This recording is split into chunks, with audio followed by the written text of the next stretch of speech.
Paano po ba gamitin ang ating Rodelle Hair Growth Set? So, napakasimple lang po.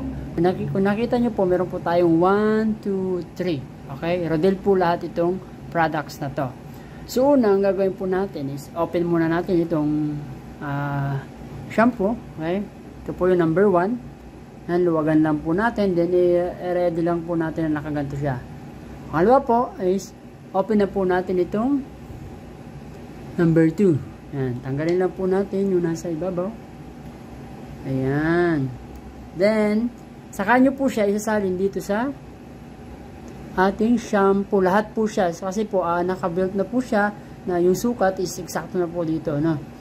Okay, lagay po natin. Yan.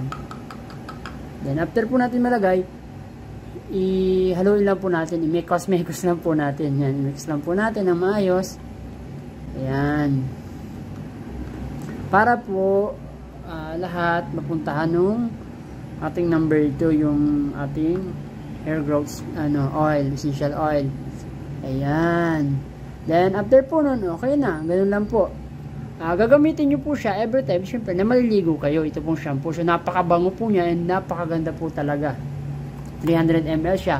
Then, ito naman pong isa, lastly, gagamitin nyo po ito after nyo maligo. Okay? Pero kung halimbawa, umaga po kayo naliligo, saka nyo po siya gamitin. Pero 3 times nyo po siyang gagamitin kada araw. Sa umaga po, 5 spray. Sa tanghali, 5 spray din po. Sa gabi, bago kayo matulog, 5 spray din po. So, pwede nyo po siyang paumagahin. Okay lang naman po yun. Kung 2 times nyo lang naman po siyang gagamitin, 7 spray po sa umaga, pwede po yun, and 8 spray naman po sa gabi.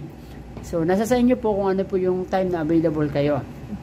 Ayan, dito naman po, kung gabi naman po kayo maligo, tanghali, umaga o hapon po kayo naligo, much better po na pagkatapos nyo maligo, gamitin nyo din to. Okay? So, yun lang po, dapat po consistent nyo po siyang gagamitin para for best result po. Okay? Kasi mas effective po talaga siya kapag ginagamit nyo itong tatlo. Although, pwede naman kayong umorder ng isa alinman dito, pero mas okay po siya kapag set nyong nabili. So, yun lang po, and thank you. Bye-bye.